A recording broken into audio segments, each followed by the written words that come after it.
So you've got this great idea for a project and you want to put it up on YouTube. And unless you want to do everything yourself, which is not fun and not very rewarding, that usually means it's time to cast people. Well, not literally, it's time to cast people right now. Casting is hard and it takes time, and it should probably be one of the last things you do. A lot of people cast their projects, their dream goals, before they even have a script or even an idea of what the project is. And there are better ways to make friends over the internet than to put out a casting call, get some actors, and hire them only to reveal, whoops, I never actually wrote anything, do you want to hang out and play video games? But assuming you do have everything ready and you're ready to cast, I'm here to talk about my experience both going through and giving casting calls over the internet, and common pitfalls you should avoid if you want to keep on doing them. Now, actual voiceover talent is subjective to a lot of people, so I'm not here to say there's one particular way to act that's good, and that is the only way you will get cast as anything, or the only way you should cast anyone as anything, because that is not my place. What I can say, though, is that in auditions, be they for voiceover or something else, it's usually really obvious if people know what they're doing. A lot of people will judge whether or not an audition is worth listening to by the first 7 seconds, if that. And if there's bad quality, like peaking microphone, compressed audio to a really bad bitrate, mic pops and hisses and other noises, and if the delivery is just unnatural in those first 7 seconds, to the point where it's obvious they're reading from script and not acting, then there's not really a whole lot of point listening to the rest of that audition. This isn't to say you will never be cast ever if you have ever made any of these mistakes. This is just saying that these are things that will cause people to throw an audition in the trash if they hear them. And if you want to be judged as an actor by your talent rather than by your mistakes, there are pitfalls you need to watch out for and eliminate sooner rather than later. Now, this is not to say the first audition that knows what they're doing, cast them.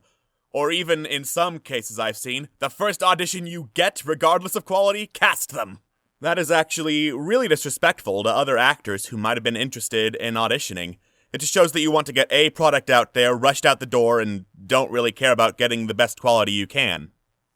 What you probably should do is have a deadline for auditions and stick to the deadline. You can push the deadline back if you need, say, you were going to have it at the end of June, but you're going to push it to the middle of July instead. Don't push the deadline forward for the same reason that is disrespectful to the other actors, saying, hey, we basically have everyone cast, so we're going to cut it off early. You can try if you want, but you won't impress me. Which is not something anyone wants to hear. Speaking from experience, I've had really good people audition in the first few days of the audition period, and some really, really good people audition in the last few days of the audition period. The point of this is do not rush to casting decisions. No cast should be set in stone until after the deadline is passed, because you never know who's going to audition and just blow their part out of the water. Now, because a lot of auditions for projects and stuff, especially the ones I do, are over the internet, when auditioning and casting people, you have to be, for lack of a better word, apolitical. People are going to have opinions about things, and opinions will not always match up with yours. People are going to disagree. None of this matters in a casting environment. Casting should not be done based on, do these people like me, and do they always agree with me? If someone can't act worth a damn but has been your roleplay partner for 27 years, congratulations, you've shot your project in the foot, unless it's just something you're doing for fun, in which case, I can't really stop you. Go ahead and do whatever. On a similar note, if people disagree with you or get in an argument with you as director once they are cast, that is not reason to fire them. If it comes down to, I like game theory, you can't be the director who's no one is allowed to like game theory in my domain. If you like game theory, I will fire you and slander your name all across the internet. That's ridiculous. That is absolutely not a reason you should fire someone after having cast them. There are, of course, exceptions to the political neutrality thing that I was just talking about for casting directors. If whoever is auditioning has, a reputation for bad behavior, I'm not talking, history of bad behavior being he once said a bad word when he was 8 years old, and now at 25 he wants a job? I'm talking like he regularly insults, berates, and curses out people who don't agree with him, or people he just doesn't like for whatever reason, up to and including people he actually works with. And whenever called out, says either it's mental illness and he's not going to change it, so deal with it, or blames the person being insulted, or just threatens to take his metaphorical ball and go home. While those are obvious exaggerations, if someone is known for bad behavior that is ongoing in the industry, then by all means don't cast them even if they do have a good audition. Now, you're not always going to be able to catch these people the first time around. That's okay. Some bad apples are really good at hiding their tracks. But usually, if they really haven't reformed, their behavior is going to pop up sooner or later. And when it does, and when it's obvious that they provide more harm than good to the group, like they spread drama and don't actually turn in anything and do their best to make everyone else feel down or feel worse, then it's absolutely okay to fire them and look for someone else.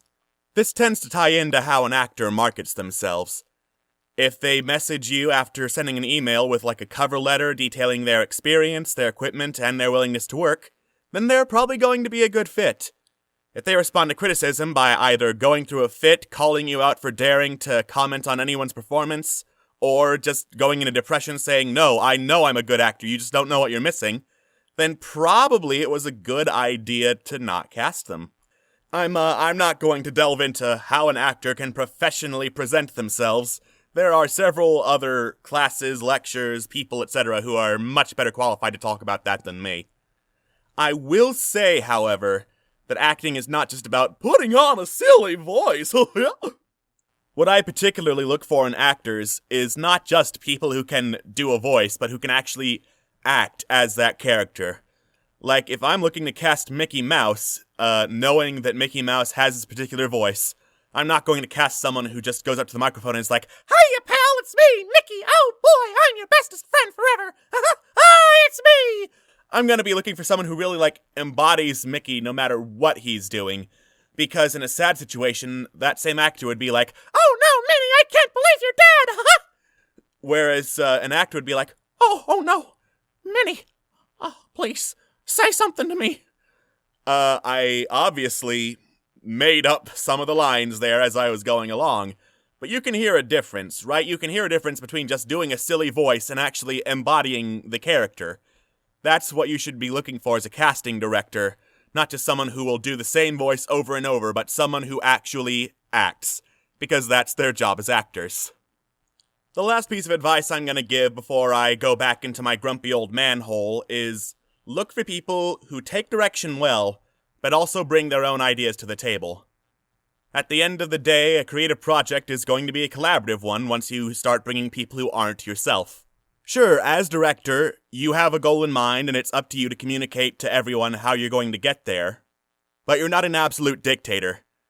If someone comes forward with something that's not what you had in mind, but you still like it, don't just say, "Great, do it not that way at all, do it this way or nothing."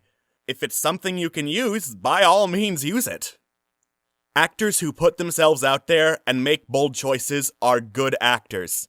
Not every bold choice is going to be a good choice, but at least it is a choice, which puts them above 99% of every other actor out there. I wish I was exaggerating with that number. I am not. Anyway, I hope out of all my rambling you got something useful out of how to be a good casting director and how to avoid a lot of pitfalls I've seen way too many projects fall into. If you're just casting a project for fun, or if you just want to find people to hang out with, great. None of this may apply to you, but do what you want. I am not going to judge.